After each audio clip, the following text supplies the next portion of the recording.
Shalom. Shalom. Ya, puji Tuhan. Saya percaya kita semuanya dalam pujian penyembahan tadi mendapat sebuah kekuatan, sukacita daripada Tuhan. Amin. Kalau setiap pujian Tuhan hadir, dan ketika kita memuji Tuhan dengan segenap hati kita, percayalah kita mendapatkan kekuatan baru. Puji Tuhan, kita bersyukur kita sudah masuki bulan Agustus. Hari ini tanggal yang ke-4 ya. Puji Tuhan, rasanya hari-hari ini ya, minggu-minggu, bulan-bulan itu cepat sekali berlalu.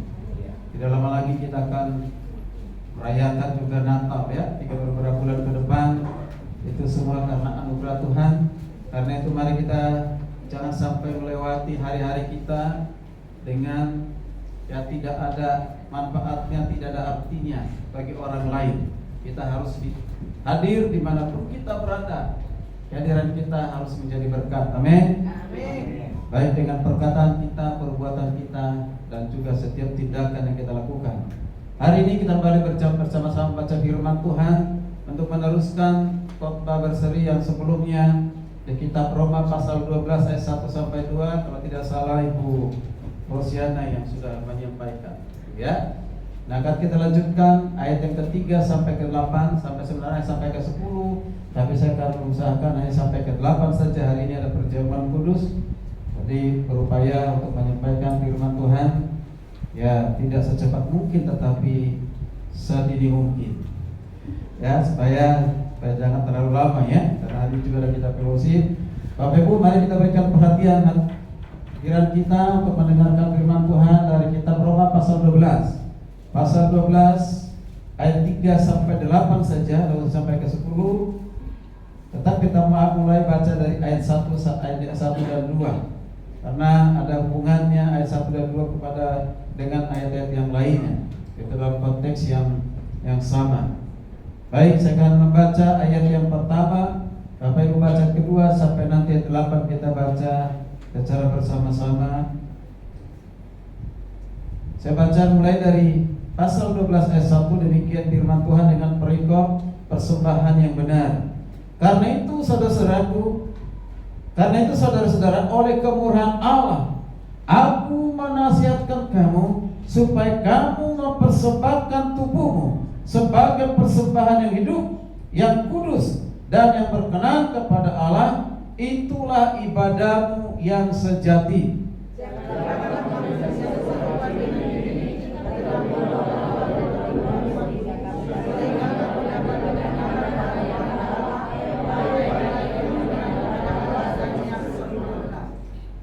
Berdasarkan anugerah yang diberikan kepadaku, aku berkata kepada setiap orang di antara kamu, janganlah memikirkan hal-hal yang lebih tinggi daripada yang patut kamu pikirkan, tetapi hendaklah kamu berpikir sedemikian rupa sehingga kamu menguasai dirimu menurut ukuran iman yang dikaruniakan Allah kepada kamu masing-masing.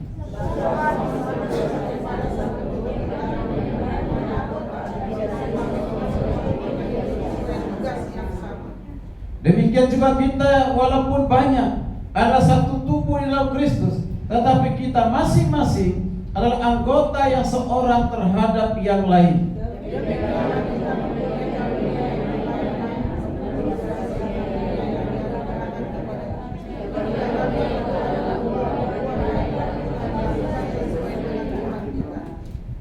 Jika karunia untuk melayani, baiklah kita melayani. Jika karunia untuk mengajar, baiklah kita mengajar.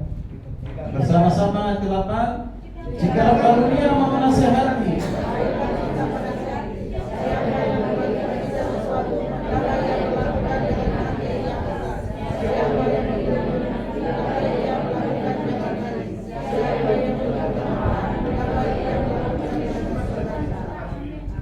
amin. Saya akan mengulangi membaca ayatnya yang ke-4 sampai ke-6, karena di ayat ini yang menjadi tema firman Tuhan dalam pagi hari ini. Firman Tuhan berkata demikian: sebab sama seperti pada satu tubuh kita mempunyai banyak anggota, tetapi tidak semua anggota itu mempunyai tugas yang sama. Demikian juga kita walaupun banyak adalah satu tubuh di dalam Kristus, tetapi kita masing-masing adalah anggota yang seorang terhadap yang lain. Demikianlah kita mempunyai karunia yang berbeda-beda menurut anugerah yang diberikan kepada kita. Berbeda tapi satu, yaitu satu tubuh di dalam Kristus. Bapak Ibu jemaat dikasih Tuhan, kalau dikatakan satu tubuh di dalam Kristus, pasti kita sudah tahu semuanya. Satu tubuh di dalam Kristus berarti itu satu iman kepada Yesus Kristus. Adalah orang-orang yang percaya kepada Kristus. Itu namanya satu tubuh. Kepalanya siapa? Kepalanya adalah Yesus. Dan kita ini semua orang yang percaya kepada Kristus adalah tubuhnya. Maka akan dikatakan ada gereja lokal, ada gereja universal. Kalau gereja lokal berarti kita jemaat Immanuel. King Immanuel inilah jemaat lokal. Ada di komunitas satu organisasi disebut dengan King Immanuel. Kita ini adalah disebut sebagai gereja lokal. Tapi ada juga dikatakan gereja universal, berarti seluruh umat percaya yang ada di dunia ini. Dua-duanya adalah tubuh Kristus. Dua-duanya adalah tubuh Kristus. Makanya dikatakan di kitab Efesus, kita ini satu Tuhan, satu Allah, satu iman. Iman di dalam Yesus Kristus. Satu baptisan dalam Bapa, Anak, dan Roh Kudus. Satu pengharapan di dalam Yesus Kristus. Kita ini satu. Ternyata dalam kesatuan itu ada perbedaan. Ada apa? Ada perbedaan. Sejak dunia diciptakan oleh Tuhan, sudah ada perbedaan. Pada saat Tuhan menciptakan hari pertama, hari kedua, hari ketiga, sampai hari ke-6 dan sampai hari terakhir itu, semuanya diciptakan berbeda. Diciptakan matahari bersinar di siang hari. Diciptakan bulan bersinar di malam hari. Diciptakan ikan di laut, tinggal di laut. Kalau ikan yang tinggal di darat berarti itu ikan asin atau ikan yang sudah ditangkap. Ya, ketemunya di belanga dengan asam yang ada di gunung. Berbeda. Berbeda juga kita bisa melihat bersama-sama ketika menciptakan manusia dari keturunan yang sama, Adam dan Hawa. Tidak semua wajahnya, mukanya, kulitnya seperti Adam dan Hawa.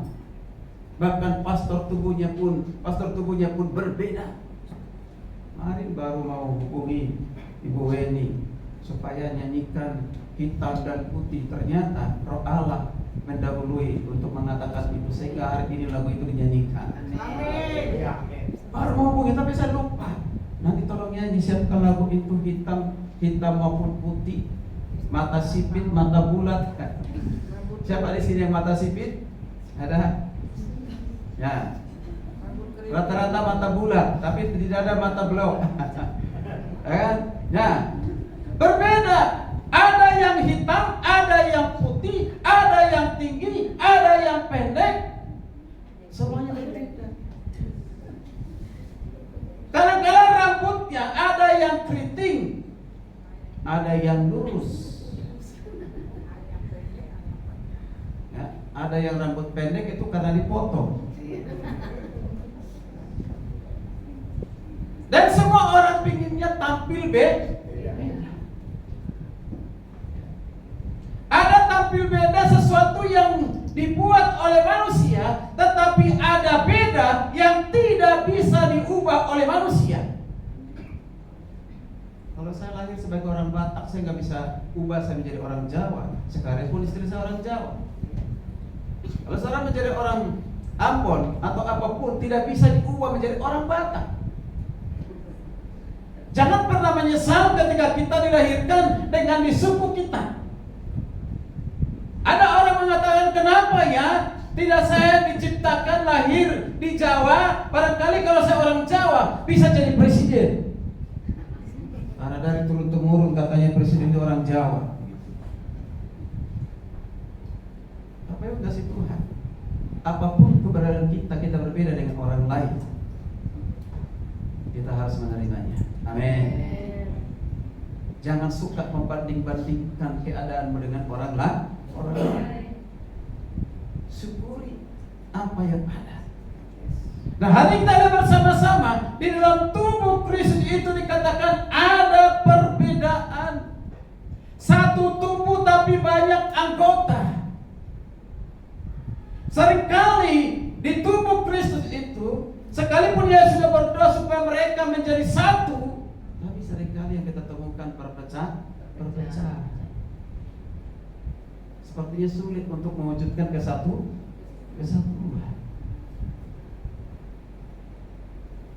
Kalau saya katakan ada gereja A, B, C, D, ada sampai sinode 300 lebih, ada baiknya, tetapi kebanyakan itu, mengapa? Karena ada konflik di dalam, ada kepentingan di dalam, sehingga mendirikan gereja sendiri, sinode sendiri. Sampai hari ini gereja yang berbeda dominasi bisa ribut, bisa bertengkar. Bahkan baru-baru ini ada 2 gereja merebut satu tempat ibadah. Mereka ribut bukan saja dengan mulut caci maki, tetapi juga membawa benda tajam, menyerang. Luar biasa. Ini roh Allah atau roh siapa itu?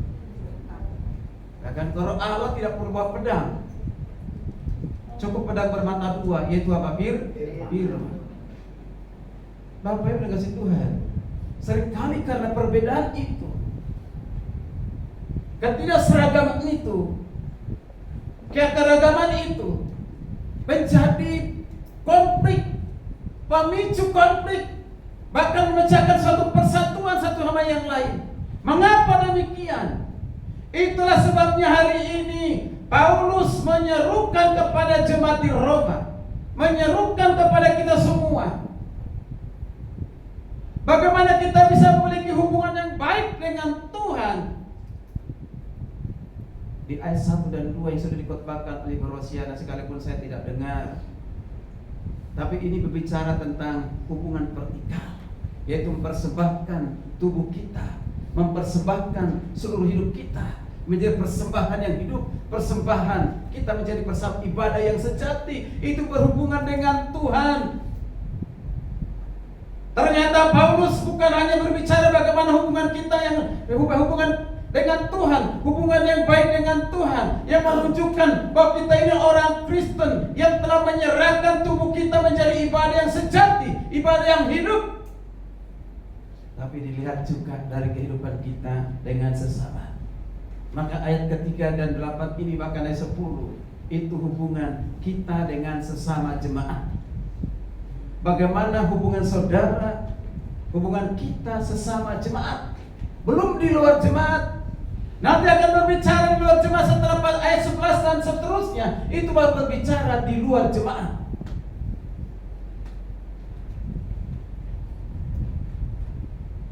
Mari kita perhatikan bersama-sama. Ini penting sekali.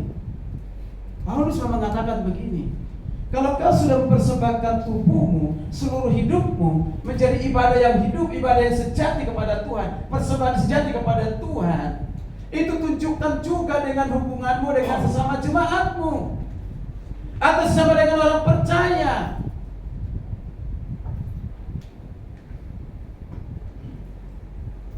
Bapak Ibu dikasih Tuhan, kita perhatikan. Saya ulang membaca ayat yang pertama, dikatakan, karena itu saudara-saudara, oleh kemurahan Allah, aku menasihatkan kamu. Perhatikan kata menasihatkan itu. Itu kata yang digunakan bukan hanya sekedar membimbing menasihati, tapi itu menunjukkan suatu hal yang emergensi, segera dikerjakan, segera dilakukan. Jangan hanya didengar. Maka hari ini kita bersama-sama, demi kemurahan Allah aku menasihatkan kamu supaya kamu memiliki hubungan yang baik dengan sesama tubuh Kristus. Sekalipun tubuh Kristus berbeda-beda, anggotanya banyak, tapi kau satu di dalam tubuh Kristus. Bapak Ibu dikasihi Tuhan, mari kita bersama-sama bagaimana kita menyikapi perbedaan dalam tubuh Kristus, sehingga tubuh Kristus itu bisa tetap mewujudkan suatu kesatuan, saling memperhatikan, saling membangun, saling mendorong, bukan saling merongrong, bukannya saling menyakiti, bukannya saling membenci, bukannya menyimpan kepahitan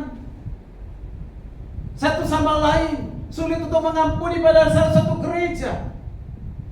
Namanya King Immanuel. Bagaimana kita menyikapi perbedaan itu?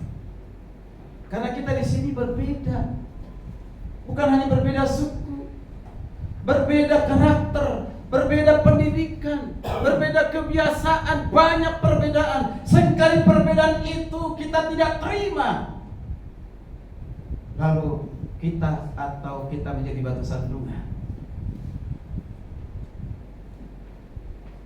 Jemaat dikasihi Tuhan, paling tidak ada 3 bagaimana kita menyikapi perbedaan di dalam tubuh Kristus, sehingga dengan perbedaan yang ada bukan pemicu konflik, bukan pemicu persoalan, masalah, tetapi menjadi satu kekuatan. Amin.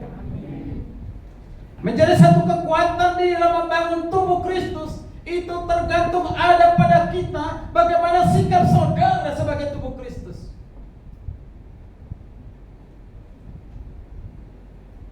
Mari kita perhatikan di ayat yang ketiga. Saya ulang membaca. Berdasarkan anugerah, perhatikan, berdasarkan anugerah, sama seperti ayat pertama tadi. Karena dikatakan karena kemurahan Tuhan, anugerah Tuhan. Di ayat ketiga diulang, berdasarkan anugerah yang diberikan kepadaku. Kata Paulus, aku berkata kepadamu. Kepada siapa? Jemaat yang ada di Roma, jemaat yang ada di King Immanuel.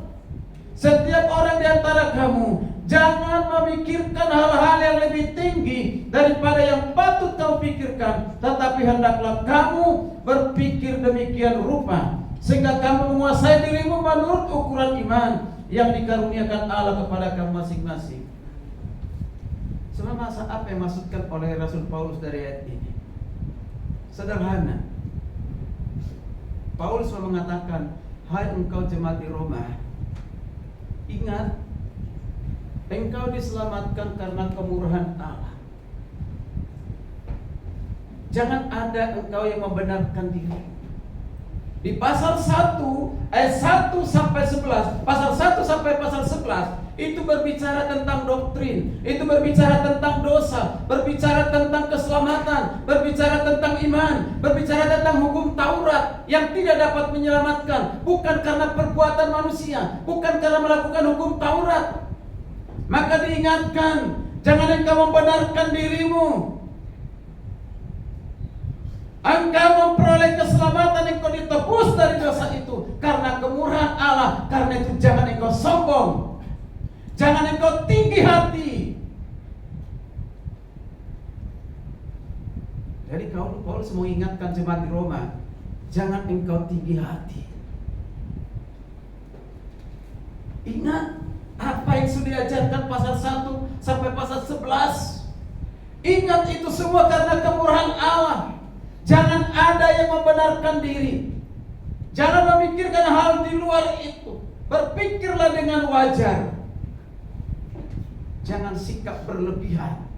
Orang sombong itu biasa suka berlebihan, membanding-bandingkan dengan orang lain, merendahkan orang lain, selalu menganggap dia lebih. Orang lain direndahkan. Mengapa? Karena yang ada padanya. Di dalam jemaat, kehidupan berjemaat tidak ada seperti itu. siapapun kita. Amin. Amin. Karena itu Paulus mengatakan apa? Sikap yang pertama yang dimiliki oleh jemaat itu adalah yaitu sikap rendah hati. Amin. Amin. Sikap yang harus kita miliki dalam menghadapi perbedaan di anggota jemaat yang lain, sesama jemaat yang lain, yaitu sikap rendah hati.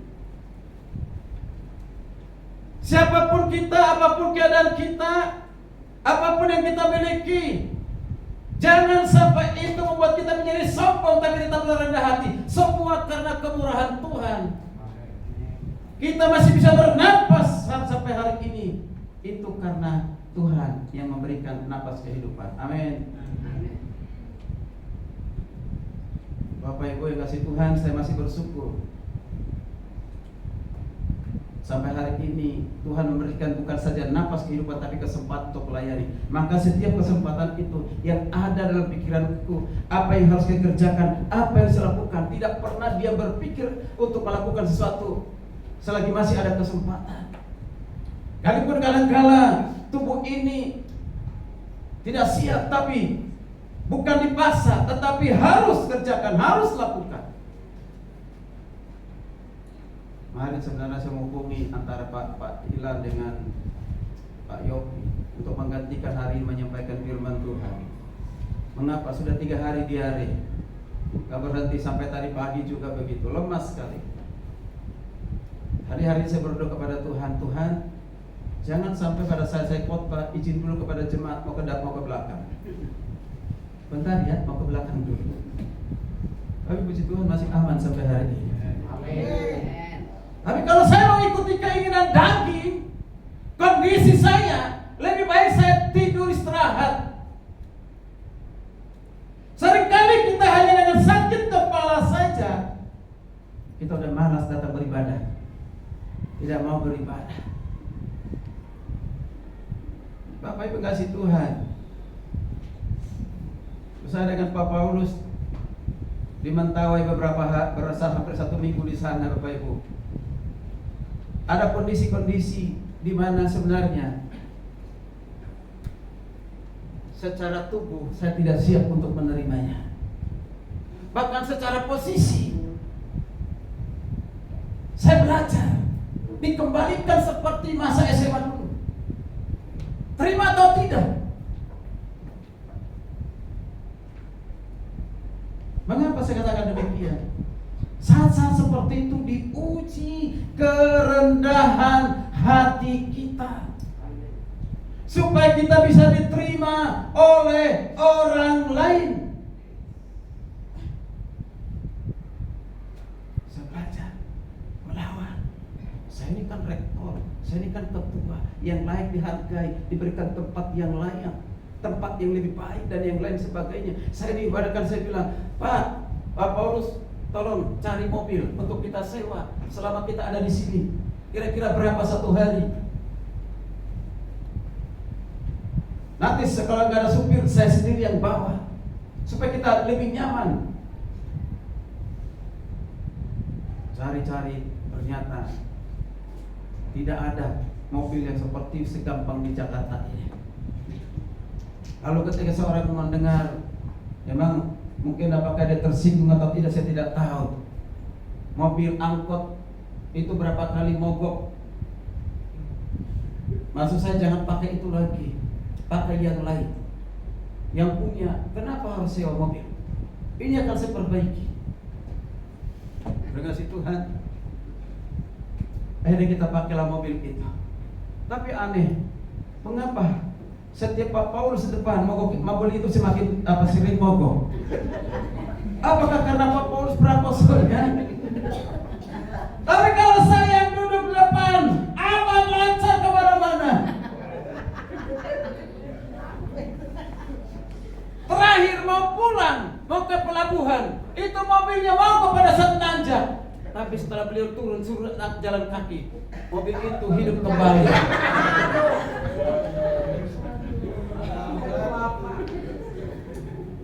Luar biasa.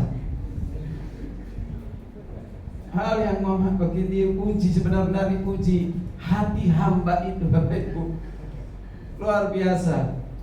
Mobil itu mogok di tengah malam, sudah bersegala cara diusahakan supaya dihidupkan kembali, hidup mati lagi, akhirnya terakhir nggak hidup lagi. Dan tidak ada angkot lewat dari situ. Sampai 2 jam kami menunggu pertolongan. Ada apa ini Tuhan? Itu luar biasa. Saya harus mendorong mobil angkot bersama dengan yang lain, para pendeta. Itu di tengah malam hari Bapak Ibu. Saya diminta pertolongan untuk mobil orang lain, mobil pasar, mobil terbuka itu untuk bawa barang-barang, barangkali pisang atau apa itu. Kami ikut duduk di situ. Dengan perjalanan 1 jam lebih saya harus duduk, ya seperti barang pisang yang dibawa. Luar biasa. Pak Paulus bilang kepada saya, wah ini ketua duduk seperti ini, biasanya turun ada di tahta kerajaan dan yang lain sebagainya. Saya bilang, Pak Paulus, harus kita terima apapun yang ada, apapun kondisinya, untuk melayani supaya kita bisa diterima. Amin. Kalau kita memaksakan diri, maka pulang mungkin besok-besok gak usah diundang itu Pak Adolf itu. Terlalu banyak permintaan, kita gak sanggup. Tapi karena mereka melihat kita melayani sebagai hati hamba, belajar rendah hati dalam kondisi seperti itu, mereka rindukan, mereka minta lagi untuk datang. Bapak Ibu kasih. Ibu Gembala bilang, biasanya jangankan ketua pendiri STT hanya baru dari Jakarta aja datang, dia minta tempat yang terbaik, yang ada wifi-nya kuat sinyalnya, dengan makanannya harus yang terbaik. Tapi kali ini kok bisa datang seorang ketua, seorang rektor pendiri STT, sangat berbeda dengan mereka. Maka saya tidak mau tinggi hati dengan kondisi seperti itu Bapak Ibu Tuhan. Karena tujuan saya karena kita mengasihi Mentawai, amin. Kita ingin menjangkau Mentawai, amin. Sini ada 11 orang dari Mentawai. Kemungkinan akan 2 orang akan menyusul. Bapak Ibu kasih Tuhan, demi melayani orang lain, milikilah sikap rendah. Jangan posisikan dirimu, apapun pendidikanmu, apapun kekuatanmu, apapun jabatanmu, apapun itu, kita harus siap menerima merendah seperti Yesus merendah, amin. Yang tidak boleh adalah rendah diri. Yaitu rendah diri apa? Aku ini kan gak siapa-siapa, aku ini gak bisa buat apa-apa untuk Tuhan. Ya nasib ya hidup seperti ini. Tidak mungkin saya berbuat apa-apa. Saya ini jelek, tidak tampan, tidak cantik, tidak seperti yang lain, tidak bisa melakukan apapun. Udah seperti ini mau ngapain? Ya udahlah, tinggal menunggu kapan saya akan tinggalkan dunia ini. Itu rendah diri, bukan rendah hati. Rendah diri dengan kesombongan, tinggi hati, itu tidak berkenan kepada Tuhan. Amin. Yang berkenan kepada Tuhan adalah sikap rendah hati.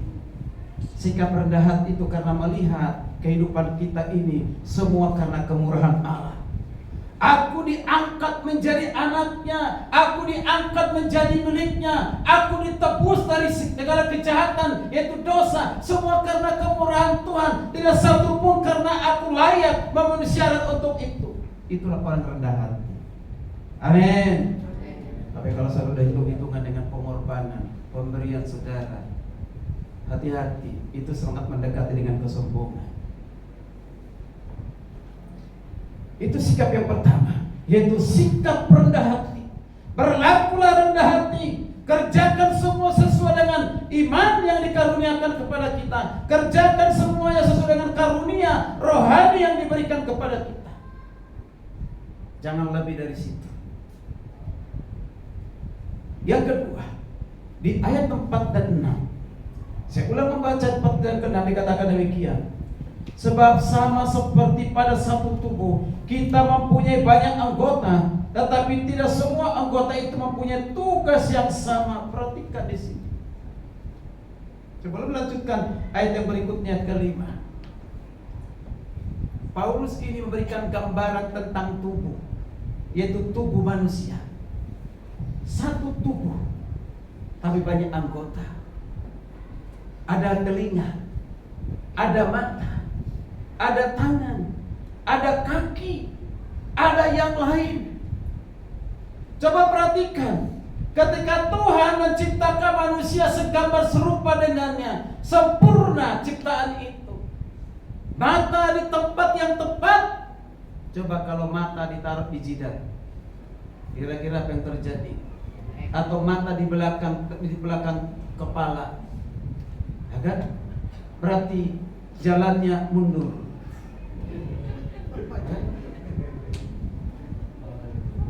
Coba kalau kaki ini sudah diberikan kaki, melangkahnya ke depan, tapi melangkahnya ke belakang.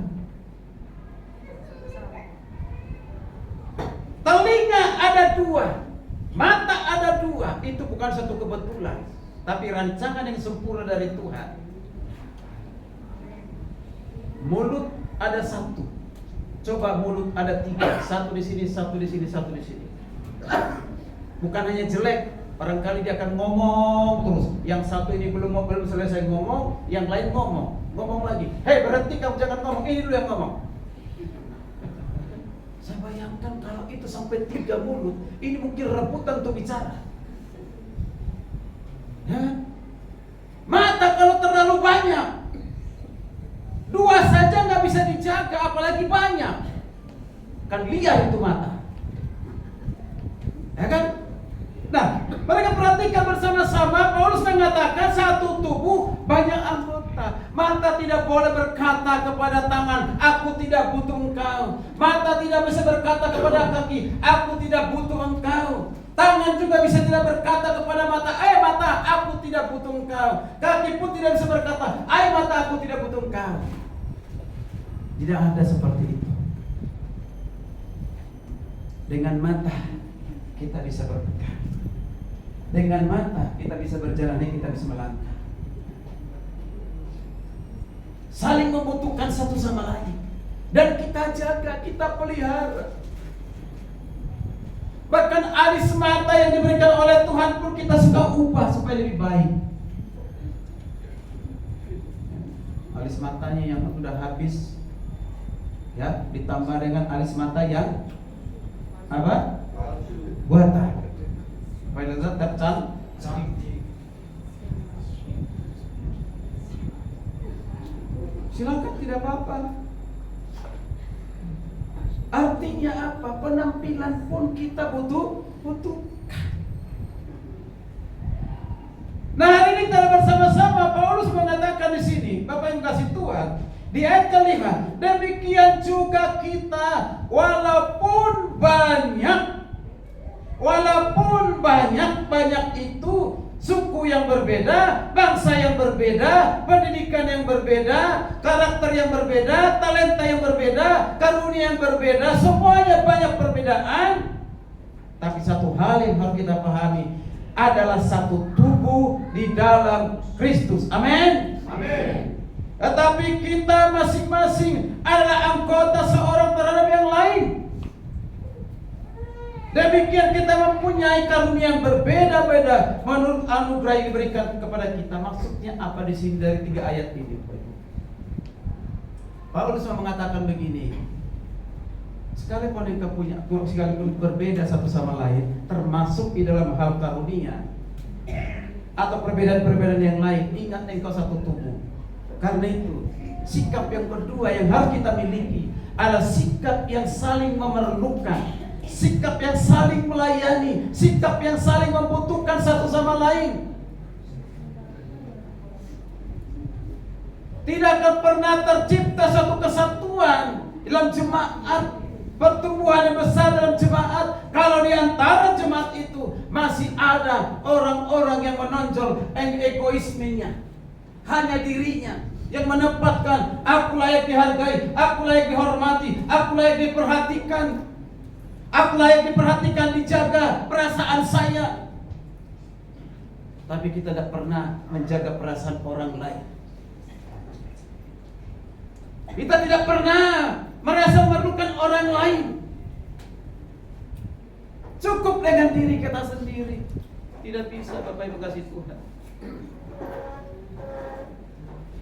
Satu dengan yang lain yang ada di sini, kita saling membutuhkan.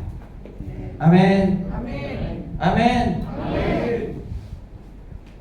Kalau kita saling memerlukan, saling membutuhkan, saling melayani, itu disebut dengan kebersamaan. Amin. Amin. Jadi Paulus sih mengatakan, sekalipun engkau berbeda, jangan itu menjadi pemicu persoalan masalah konflik.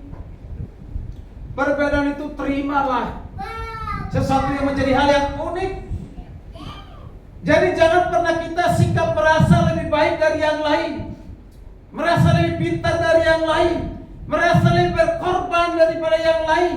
Sikap merendahkan orang lain, meremehkan orang lain, mengabaikan orang lain. Buang. Jangan kita memperlakukan orang seperti itu. Amin.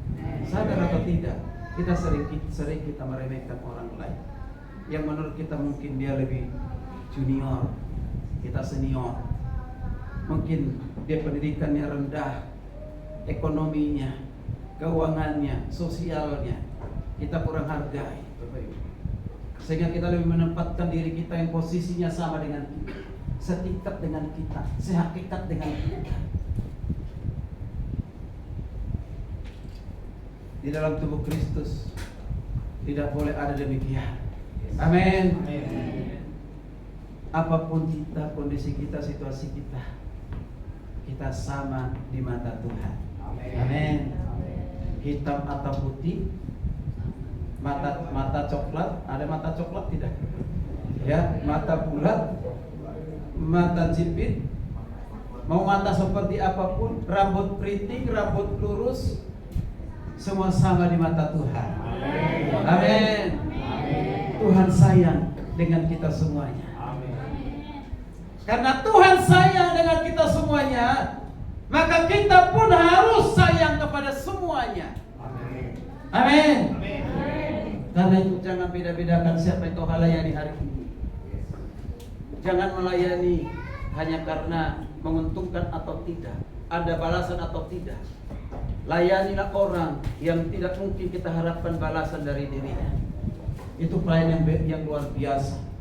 Jangan engkau memberi karena engkau akan diberi, tapi berilah karena engkau memang suka memberi. Amin. Amin. Ini yang kedua. Yang menyikapi perbedaan itu, sikapi perbedaan itu dengan saling memerlukan, saling melayani, saling membutuhkan. Lalu yang terakhir, yang ketiga, Bapak Ibu kasih Tuhan, yaitu di ayat 6 dan 8, sikap dalam mempergunakan karunia rohani. Bapak Ibu dikasih Tuhan, kita perhatikan bersama-sama. Ada 7 karunia yang Tuhan berikan kepada setiap orang percaya. 7 karunia itu diantaranya, saudara perhatikan, dikatakan karunia bernubuat, karunia melayani, karunia mengajar, menasihati, memberi, memimpin, dan menunjukkan belas kasihan. Di antara karunia ini, pasti kita semuanya ada memilikinya. Amin. Saya mau coba jelaskan secara singkat. Kita tahu dulu karunia-karunia ini, kita pahami dulu karunia-karunia ini, baru bagaimana kita bersikap terhadap karunia yang Tuhan berikan itu. Namanya karunia, pemberian Tuhan, anugerah Tuhan, bukan yang kita cari, bukan yang kita minta. Tapi karunia itu adalah pemberian Tuhan sesuai dengan kehendaknya. Dan Tuhan memberikan itu menunjukkan belas kasihan Tuhan. Mari kita lihat bersama-sama. Setelah itu baru kita tahu bagaimana sikap kita terhadap karunia-karunia itu. Dikatakan adalah karunia bernubuat. Karunia bernubuat ini beda bernubuat pada waktu zamannya Nabi. Bernubuat zamannya Nabi, mendengarkan dari Tuhan langsung tentang misalnya menubuatkan Yesus Kristus melalui Mika yang akan lahir di Bethlehem. Dicatat. Itu nubuat dan sudah digenapi. Bernubuat kepada Yesaya bahwa akan Yesaya akan lahir, disebut namanya Immanuel, Bapa yang perkasa, Bapa yang kekal, penasihat ajaib. Bernubuat, dicatat, diberitakan. Tapi nubuat yang dimaksudkan oleh Paulus ini bukan lagi nubuat seperti itu, karena firman Tuhan sudah ditutup dan sudah sempurna. Dari kitab Kejadian sampai kitab Wahyu, jangan ditambahin, jangan dikurangi. Sudah sempurna. Tapi hari-hari ini banyak orang mau menambah firman Tuhan di luar dari kitab Kejadian sampai kitab Wahyu. Jadi bernubuat di sini dalam bahasa Yunaninya itu dikatakan bernubuat itu berbicara terus terang. Berbicara terus terang. Apa yang dibicarakan? Yang dibicarakan itu adalah firman Tuhan. Yang diperkatakan adalah firman Tuhan. Yang diperkatakan itu hatinya Tuhan. Yang diperkatakan itu tujuannya Tuhan. Yang diperkatakan adalah kehendak Tuhan. Itu yang mendorong kita untuk memperkatakan itu kepada orang lain. Bahkan berbuat itu juga bisa dikatakan melihat sesuatu ke depan, visi misi, tapi berdasarkan firman Tuhan, bukan di luar Alkitab. Jadi hati Tuhan, tujuan Tuhan, kebenaran, kehendak Tuhan, itu semua kita bicarakan dengan terus terang. Semakin kita membaca firman Tuhan, semakin kita mendengarkan firman Tuhan, semakin membaca kita sendiri. Perhatikan, ketika kita membaca firman Tuhan, sama saja kita itu sedang membaca diri kita sendiri.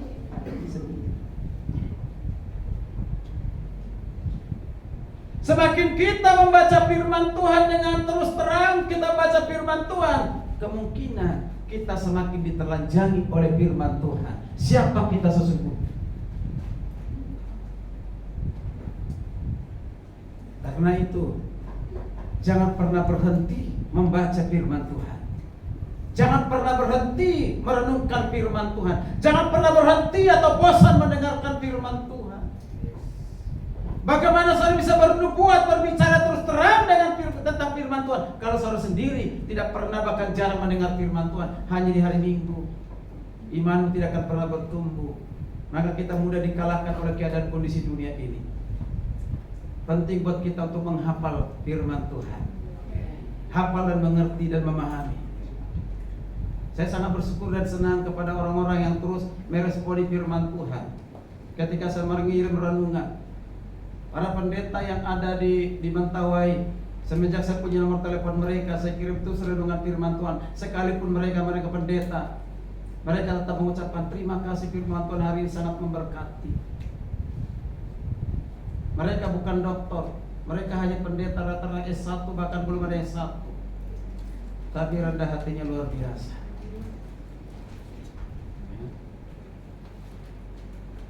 Mungkin sudah dibaca, direnungkan, tapi tidak direspon.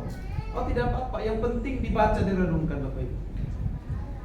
Dan saya sudah bertekad kepada Tuhan, setiap hari, sesibuk apapun, harus beritakan firman Tuhan. Mau didengar atau tidak, mau diresponi atau tidak, kirim firman Tuhan. Mau sepi di grup itu, tidak ada yang meresponi, kirim tetap firman Tuhan. Amin. Karena kita mengatakan kita percaya firman Tuhan yang diberitakan tidak pernah kembali sia-sia. Amin. Yang paling banyak sehingga saya kembali merenungkan firman Tuhan, ini Ibu Tarika, itu firman Tuhan yang dikirim, direfleksi lagi panjang banget. Saya harus membaca lagi, karena saya tidak mungkin aminkan kalau saya gak baca. Kan ada seperti itu ya. Ya betul. Baru saya kirim misalnya jam 6:05, lalu jam 6:06 belum ada 1 menit, amin. Kayaknya kenapa seperti itu? Cukup banyak seperti itu. Maka di renungan pagi seperti itu, baca dan renungkan dulu baru aminkan. Itu latar belakangnya dari situ. Ini kan bohong berarti. Ya kan? Belum ada 1 menit, bahkan mungkin belum hitungan detik, sudah amin. Apa diaminkan? Kan bohongin Tuhan itu. Bagaimana dikatakan bernubuat? Itu nubuat itu. Luar biasa. Bapak Ibu kasih Tuhan, sekali lagi diingatkan, mari kita bernubuat dengan apa? Berbicara terus terang firman Tuhan kepada diri kita sendiri dan juga kepada orang lain. Yang kedua, karunia melayani. Karunia melayani juga disebut melayani di sini. Bapak Ibu kasih Tuhan, seluruh jemaat Tuhan harus melayani. Harus melayani. Tapi ada karunia melayani yang dikatakan oleh Paulus di sini sebagai diakonian, ya, diakonian atau diakonia. Tanpa disuruh, tanpa diperintah, dia proaktif melayani. Karena itu karunianya. Rasanya kalau melayani itu berdosa, tidak sejahtera, tidak tenang. Jadi dia aktif untuk melayani. Nggak tahu dia ada nggak di jemaat Kingmi seperti itu. Jadi apapun dikerjakan, dilakukan. Dari mulai dia hal yang sederhana, dia kerjakan, dia lakukan. Tanpa diperintah, tanpa disuruh, dia lakukan. Pokoknya dia senang untuk melakukannya. Tanpa pamrih, dia lakukan. Itu. Saya berdoa di jemaat Immanuel ada orang seperti itu. Amin. Itu masukkan di situ. Lalu yang berikutnya, Bapak Ibu, karena waktu. Yang ketiga, mengajar. Mengajar itu berarti mengajar merupakan karunia untuk apa? Menganalisis, menjelaskan, mewartakan firman Tuhan dengan jelas kepada orang lain. Menuntun mereka menemukan kebenaran, memahami kebenaran Alkitab. Itu mengajar. Ya, karunia mengajar ini mungkin banyak orang, para dosen-dosen punya karunia itu. Tapi tidak semua dosen punya karunia untuk mengajar. Mengajar. Dan semua kita bisa mengajar. Tapi ada karunia untuk mengajar. Semua orang bisa mengajar, tetapi tidak semua orang punya karunia untuk mengajar. Sama seperti tadi melayani. Mengajar itu dia punya karisma tersendiri. Bahkan dirindukan oleh banyak orang, diinginkan oleh banyak orang. Dan pada saat dia mengajar, bahkan ketika orang lain tahu si A yang akan mengajar, dia akan langsung bergerak, dia datang. Tapi kalau yang tidak punya karunia mengajar, dia hanya bisa mengajar, si B yang mengajar. Oh dia beda. Dulu salah satu yang paling saya favorit waktu saya mengajar, waktu saya kuliah, salah satu dosen yang paling saya favorit mengajar itu, karena saya senang dia punya karunia mengajar. Yang penulis buku Kristologi, Pendeta Weli Perisa. Sampai hari ini saya anggap sebagai bapak rohani. Dia punya karunia mengajar. Tapi di sisi lain punya kelemahan, tapi tidak perlu sampaikan Bapak Ibu kasih Tuhan. Setiap orang punya kelemahan. Saya pun punya kelemahan. Bapak Ibu kasih Tuhan, perhatikan di sini. Paulus itu luar biasa, dia karunia mengajarnya hebat. Dia mengajar di ruang kuliah Tiranus, dia mengajar Aquila, Priscilla, dia mengajar yang lain. Semuanya yang diajar itu menjadi murid-murid yang sejati, murid-murid yang militan. Murid-murid yang menjadi murid Kristus, yang memberitakan kabar baik, yang mengikuti Paulus, yang meneladani Paulus, baik karakternya, hidupnya, dan juga pengajarannya. Kemudian ada karunia menasihati, ini mengkonseling. Tidak semua orang bisa menasihati, semua orang bisa menasihati, tapi ada karunia menasihati. Orang seperti ini ciri khasnya bagaimana? Gampang orang lain terbuka, curhat, langsung dia percaya. Ya. Belum tentu dia mau percaya dengan saya, omong dengan saya, bicara dengan saya persoalan-persoalan masalah pribadinya. Tapi bagi mereka yang suka menasihati konseling, dia langsung terbuka. Padahal belum lama dikenal. Itu karunia. Mengapa? Karena merasa nyaman. Ketika dia nasihati, dia merasa nyaman. Ketika dia dibimbing, merasa nyaman, merasa terbangun. Itu karunia menasihati. Bapak yang kasih Tuhan. Lalu karunia yang kelima, Sebenarnya saya jelaskan lebih mendetail, tapi ini karena waktu. Kemudian karunia memberi, wow, luar biasa. Paling tidak suka ini, kan? Paling tidak suka ini karunia memberi. Kenapa Paulus tidak berikan karunia menerima? Jadi karunia memberi, semua orang Kristen harus belajar memberi. Karena Tuhan sudah memberi yang terbaik kepada kita, yaitu nyawanya sendiri, tubuhnya sendiri, darahnya sendiri, pemberian yang terbaik, anak yang tunggal. Dan sudah seharusnya kita juga memberi yang terbaik bagi kemuliaan Tuhan. Amin. Amin. Kami memberi di sini, Bapak yang kasih Tuhan. Perbedaannya sederhana. Dia nggak bisa menahan ketika melihat orang lain dalam keadaan susah, dalam keadaan menderita, butuhkan pertolongan. Dia nggak bisa menahan diri. Padahal mungkin dia tidak punya, tapi berusaha bagaimana untuk menolong. Tangannya ini nggak bisa diam. Dia memberi. Saat dia berkekurangan pun dia beri. Nanti kita lihat contoh di sini, Bapak kasih Tuhan. Kalau Paulus mengatakan orang yang memberi dari berkelebihan itu biasa. Tapi kita lihat janda itu memberi dengan apa? Memberi dari kekurangannya. Maka dikatakan itu luar biasa. Bapak kasih Tuhan. Dalam hal memberi kita sudah pernah khotbahkan di menurut Kisah Para Rasul pasal 2 ayat 39-42, yaitu jemaat mula-mula membagi-bagi apa yang dimiliki jemaat, membagi-bagikan kepada orang lain. Apakah masih ada seperti itu sekarang ini? Barangkali sulit, Bapak kasih Tuhan. Artinya bukan berarti kita membagi lalu kita tidak punya. Bukan demikian. Tetapi kita perhatikan salah satu contoh. Saya perhatikan di sini, ya. Ada beberapa contoh dalam kitab sangat banyak sekali. Tapi saya lihat Lukas 21 dikatakan begini dalam hal memberi. Lalu ia melihat orang kaya memasukkan persembahan mereka ke dalam peti persembahan. Juga seorang janda miskin masukkan 2 perser. Jadi sama-sama memberikan persembahan. Maka berkatalah ia, aku berkata kepadamu, kata Yesus, sesungguhnya janda miskin ini memberi lebih banyak daripada semua orang itu. Sebab mereka semua memberi karena kelimpahan. Karena kelimpahan diberi itu gampang, mudah. Kata ini, tetapi janda itu memberi dari kekurangannya, dari seluruh nafkahnya. Bapak kasih Tuhan, jemaat kasih Tuhan, mari kita belajar untuk memberi. Amin. Bukan karena berkelimpahan, bukan karena berkecukupan. Kita malu dengan janda ini kalau itu yang menjadi kita, sikap kita. Dan memberilah, belajar dari kekurangan. Bapak Ibu kasih Tuhan, saya tidak perlu cerita kepada siapa saja yang saya beri, tetapi saya belajar untuk memberi dari apa yang saya punya. Saya belajar untuk memberi. Saya diperhadapkan dengan banyak orang tertentu di Mentawai ketika mengunjungi hamba-hamba Tuhan yang diutus ke tempat-tempat yang menurut saya jauh dari kelayakan yang dibandingkan dengan kota. Tuhan, saya ingin memberi dengan orang ini, tapi saya tidak ada uang. Dia sharing kepada saya tentang apa. Pak, sebenarnya saya ingin pelihara babi, tapi saya tidak punya uang.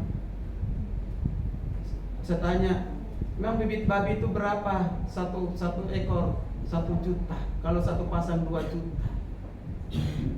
Dengan ini bisa beranak cucu. Aduh. Ketika saya berdoa, Tuhan, saya ingin menolong orang itu. Ya, saya buka WA. Ada yang kirim ke rekening saya. Saya belum mencari pada istri ini, tapi tidak sebut namanya.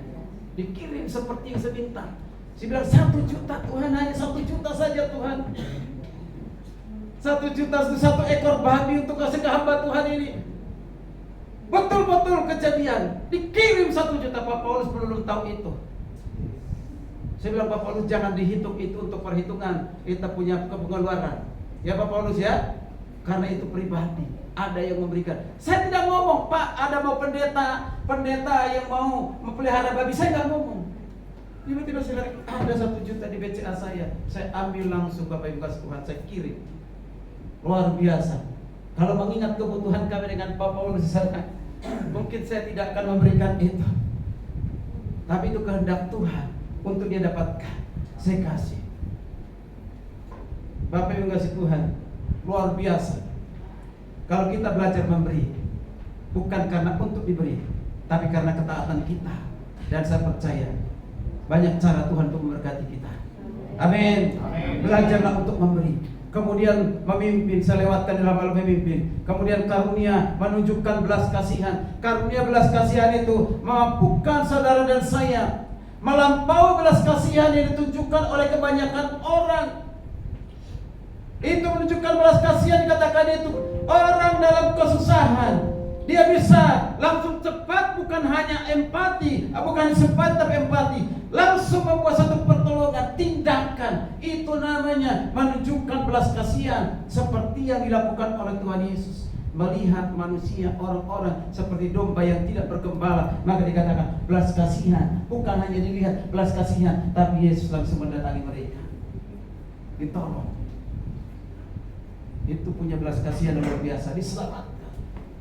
Cara lain karunia belas kasihan itu bekerja melalui seorang yang kita dimampukan oleh Roh Kudus menunjukkan belas kasihan kepada orang lain. Tidak mungkin dengan keinginan daging, tapi itu hanya karena gerakan Roh Kudus sehingga kita menolong orang lain.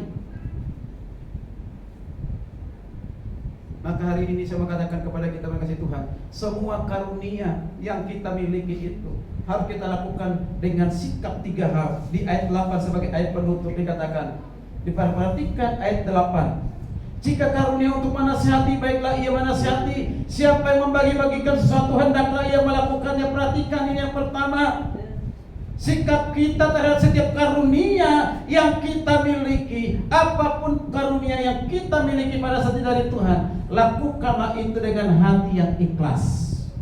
Amin. Ini sikap kita yang pertama. Jangan dengan terpaksa. Jangan karena ada tuntutan. Jangan karena ada keinginan yang lain. Tapi lakukanlah dengan tulus ikhlas. Lalu dikatakan, siapa memimpin hendaklah ia melakukannya dengan rajin. Jadi setiap karunia yang kita miliki, kerjakan, lakukan dengan rajin. Tidak pernah berhenti, lakukan dengan tekun. Lakukan itu sebagai bukti cinta kasih kita kepada Tuhan, cinta kasih kita kepada sama kita. Rajin untuk lakukan. Jangan engkau menahan-nahan. Sehingga punya karunia apapun itu, karunia menasihati, karunia untuk memberi, karunia untuk memimpin, karunia untuk mengajar, karunia untuk bernubuat, karunia apapun itu. Bahkan talenta pun itu menjadi karunia. Ketika aku bisa musik, bisa keyboard, apapun itu yang kita bisa talenta, itu datangnya dari Tuhan. Engkau rajin, engkau harus mengerjakan, melakukannya. Amin. Jangan malas-malasan. Harus rajin. Semakin rajin kita melakukannya, semakin akan berdampak besar. Semakin rajin untuk melakukan kasih karunia, maka karunia semakin besar dampaknya. Rajin, maka Tuhan akan menambahkan karunia yang lain. Tapi kalau satu karunia yang diberikan kepadamu, tapi engkau tidak pelihara, tidak kau jaga, tapi engkau malas, maka karunia itu pun, yang satu itu pun yang kita miliki, bisa diambil oleh Tuhan. Tapi dengan satu karunia kita kembangkan, kita upayakan, maka Tuhan akan menambahkan karunia-karunia yang lain. Amin. Dan yang terakhir, sikap kita terhadap setiap karunia-karunia yang Tuhan berikan kepada kita. Dikatakan, siapa yang menunjukkan belas kasihan, hendaklah ia melakukannya dengan sukacita. Jadi setiap karunia yang kita lagi yang pada kita, bukan saja ikhlas, bukan kasihnya rajin, tapi lakukan dengan merasa sukacita. Selalu berkata, kerja buat Tuhan selalu manis. Amin. Amin. Bersukacita mengerjakan karunia-karunia yang Tuhan berikan kepada kita. Jangan keadaan sepertinya beban, terpaksa. Ketika engkau menyanyi di depan ini, itu dicerminkan dari suasana hatimu. Kalau ada keterbebanan, maka itu akan tercermin dari ekspresimu. Seperti orang yang terbeban, bersukacita puji-pujiannya, tetapi ekspresinya tidak bersukacita. Yang ada adalah kedongkolan, kejengkelan, kesakitan hati. Bagaimana engkau memuji Tuhan? Ketika memuji Tuhan, lihat Tuhan yang mengasihimu, lihat Tuhan yang mencintaimu, lihat Tuhan yang memberikan kasih karunia, bukan saja keselamatan, tapi karunia-karunia pelayanan diberikan kepadamu. Maka kerjakan, lakukanlah itu untuk kemuliaan bagi nama Tuhan. Amin. Amin. Puji Tuhan. Mari kita bangkit berdiri.